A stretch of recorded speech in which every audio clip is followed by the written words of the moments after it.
Hello guys! At panibagong video ulit ang aking ibabahagi para sa inyo. Bali, naghanap ako ng 10 tanong na aking sasagutin.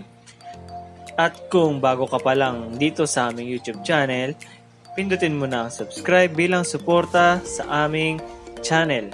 At pindutin na rin ang notification bell para updated ka sa aming future uploads. Simulan na natin! Okay, let's go!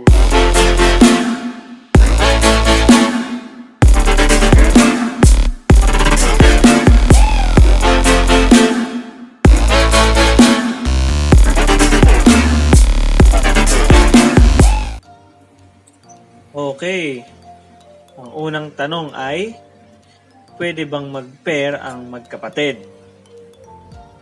Ang aking sagot, hindi. Dahil hindi sila magkakaroon ng itlog o hindi sila magkakapagpalaki ng inakay. Tapos, kung magkakaroon man sila ng inakay, yung inakay ay magkakaroon ng genetic defects. Ibig sabihin nun, hindi maganda yung genes ng inakay na mapapalaki nila. Kaya mas mabuti kung hindi pagpares yung magkakapatid o kaya yung anak tapos sa parents.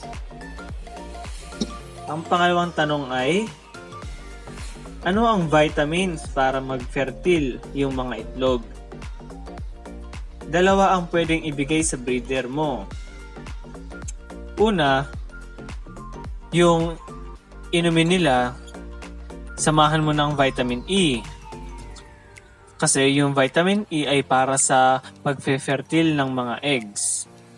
Mas okay kung kung daily mo silang binibigyan. Tapos pinapatagal mo yung vitamins na painom nila ng 6 hanggang 8 oras. Tapos pagkatapos nun, papalitan mo ng malinis na tubig.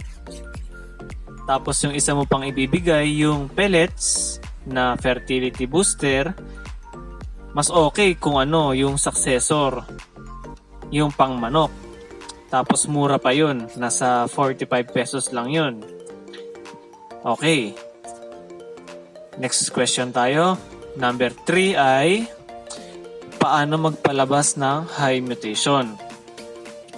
Okay, ito naman, itong tanong na sasagutin ko ay syempre base lamang sa sarili kong paraan kung paano magpalabas ng high mutation.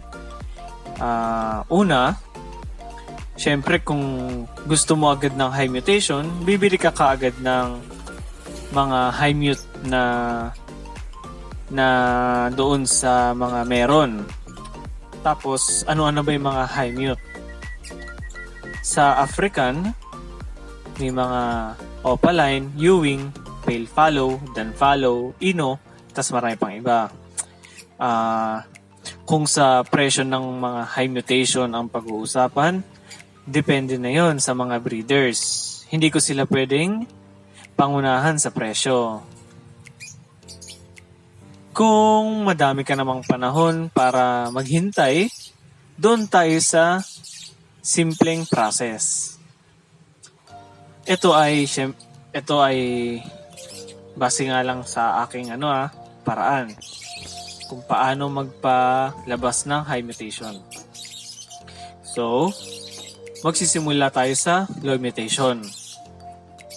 Dahil kapag madaming beses nang mag-clutch yung mga breeder mo na low mutation, gumaganda yung genes ng mga inakay mo kada clutch.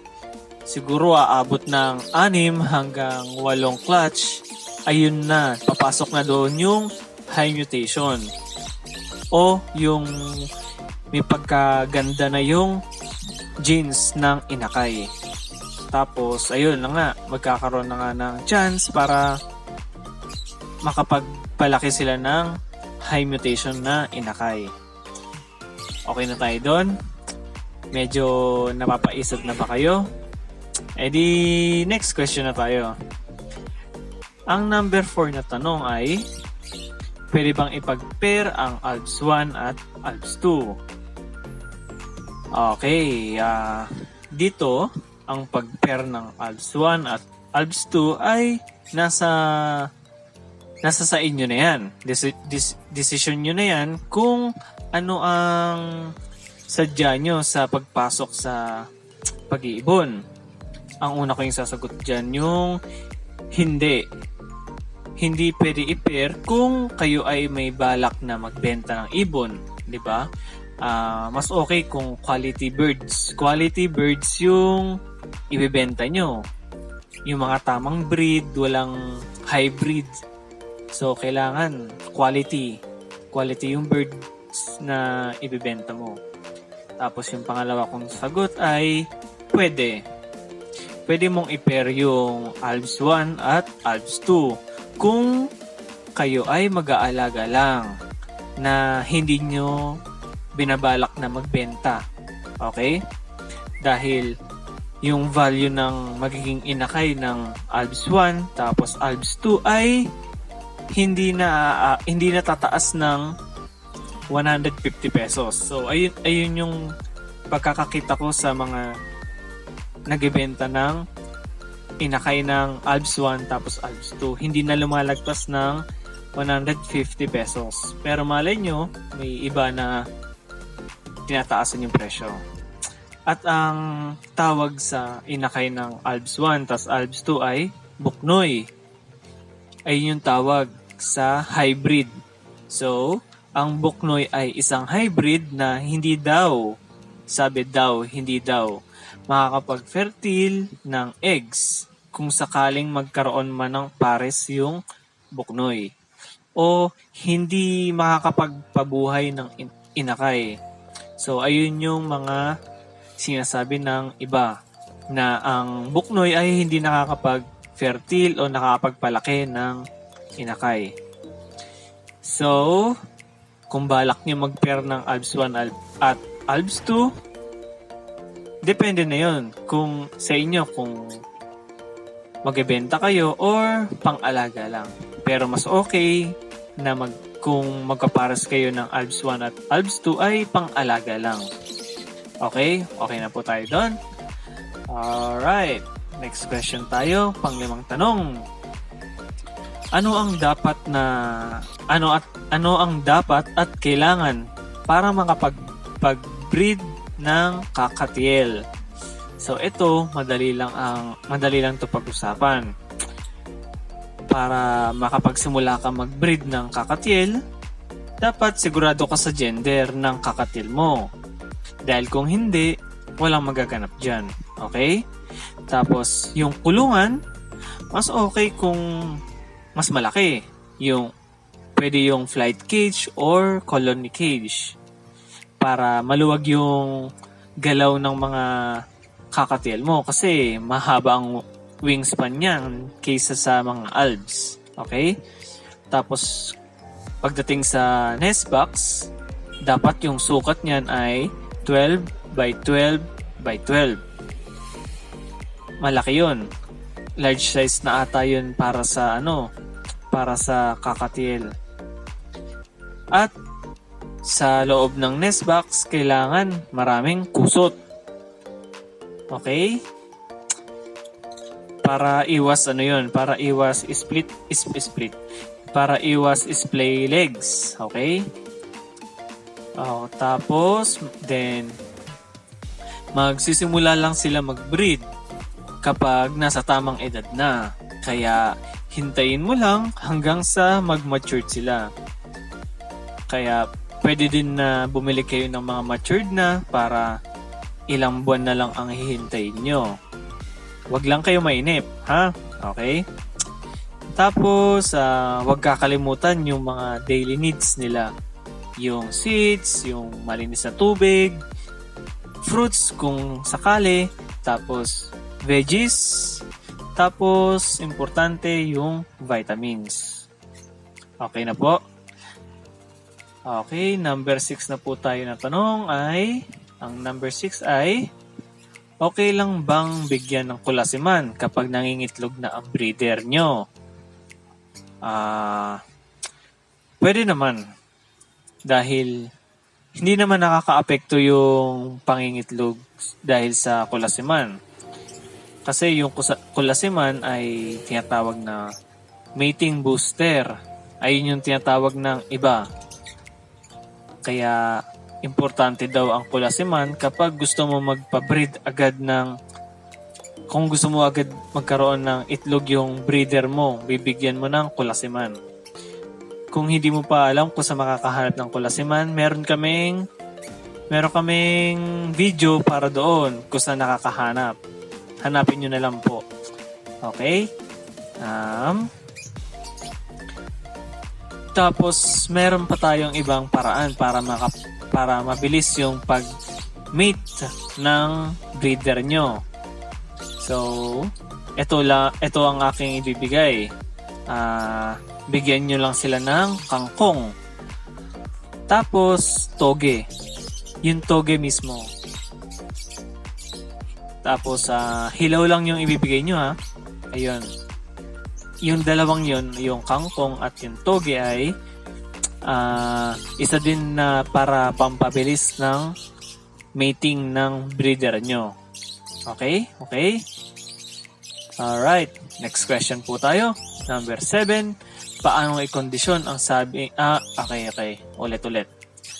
Paano i-kondisyon yung sinasabing breeder pero wala pang magandang clutch?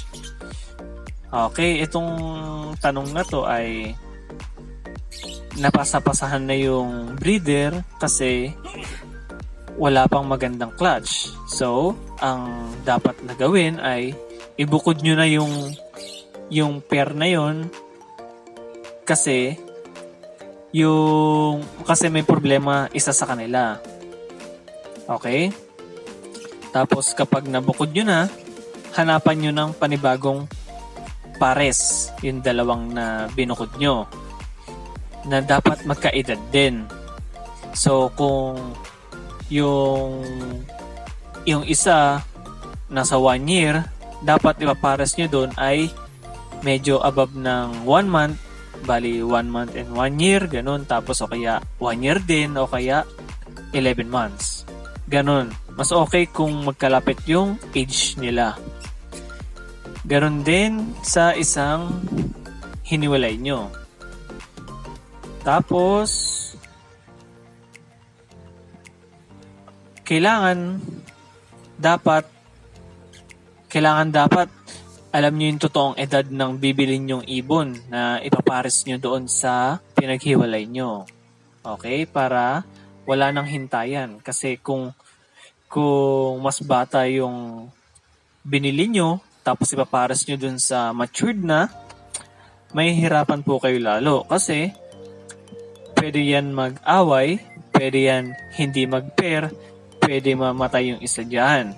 Kaya mas okay kung magkaparehas ng edad. Okay? Okay po. Alright. Number 8 po tayo ang number 8 ay kung pwede ipagpares ang magkaibang kulay na tuka. Yung isa ay pula, tapos yung isa ay white. Pwede naman yun. Lalo na kung maganda yung mutation na ipapares mo. 'Di ba? So, kung magpapares ka na magkaiba yung kulay ng tuka, mas okay yun. Lalo na kung maganda ang mutation nila. Kaya, ituloy mo lang yan. Okay yan. Next question. Number 9. Ang number 9 ay bawang para sa alaga nating ibon. Bawang. Hindi ko alam kung pwede yung binabad na bawang sa tubig tapos ipapainom sa mga alaga natin na African, kakatiil, kung ano mang ibon. Wala pa akong nakikitang nire-recommenda yung ganong inumin na binababad sa bawang. Pero nung nag-research ako, ang sabi, bawal daw sa mga ibon eh. So, siguro chance lang na hindi magkasakit yung ibon, lalo na kung palaging may exercise. Pero kung sakaling pwede naman sa ibon yung ganong painumin, well, i-check na lang muna kung maganda para sa kanila o hindi. So, dun muna tayo sa mga pwede. Iwas muna tayo baka kasi hindi natin alam, bawal pala. Diba? Okay, next question tayo. Ang huling tanong, number 10. Ano ang number 10? Magpapares ba kapag magkakasama sila sa isang cage? Oo naman. Hanggat may male at female sa loob ng cage, may magpapares dyan. At dapat hindi pa sila matured. Okay? Dahil kung matured na sila, tapos dahil kung matured na mga yan, dapat marami kang extra na nest box. Kasi baka magkaroon ng sakupan at baka magkabawasan yung alaga nyo. Kaya mas okay kung maraming extrang nest box para kung sakaling may agawan ng nest box, yung inagawan maghahanap ng walang laman na nest box. Ganun lang. Kailangan natin mag-ingat na mabawasan yung mga mga ipapares natin. Okay? Okay, so ayun na po ang ating 10 tanong ngayong video. So sana ay may natutunan kayong panibago. At itong mga sinagutan ko ay base lamang sa aking idea, sa aking imagination, okay? So kung may mababasa kayo sa iba, mas okay nang itanggapin nyo din yung ideas nila, tapos tatanggapin nyo rin yung ideas ko. Ganon yon para matuto po tayong lahat. Ganon. Okay? So, okay, yung mga hindi pa po nakakapag-subscribe, mag-subscribe na po kayo sa aming channel para bilang suporta din sa amin at sa ating mga alagang ibon. At para magkaroon po kami ng motivation para mag-upload pa po ng maraming video na matututunan nyo. So, wag po kalimutan mag-subscribe at i-hit ang notification bell para sa future uploads namin. Okay po? So, announce po ulit tayo sa pangalawang giveaway na double cage na may nest box. Okay? Kapag nakaabot na po tayo ng 900 subscriber, magsisimula na po kami mag-ruleta. Kaya habol na po habang hindi pa po kami 900 subscribers. 900 subscribers. Okay, medyo napabagal doon na. Okay? Habol po tayo sa mga hindi pa nakakahabol. So, salamat po sa mga sumusuporta sa aming channel. At shoutout nga pala tayo kay Amer Hasan Karis, kay Tim Carcosya, shoutout kay Daniel Soliman, kay Sian Andre Formacion, kay Jose Caparoso, kay Marco Almonte, kay Edgar Sarmiento Jr. at kay Boss Gio. Yo, Boss Gio. Grabe makaboss, ha? Okay, shoutout po sa inyo. Kaya yung mga gusto pa pong magpa-shoutout, comment lang po kayo sa aming video at hintayin lang po ang aming shoutout next video. Alright? Alright.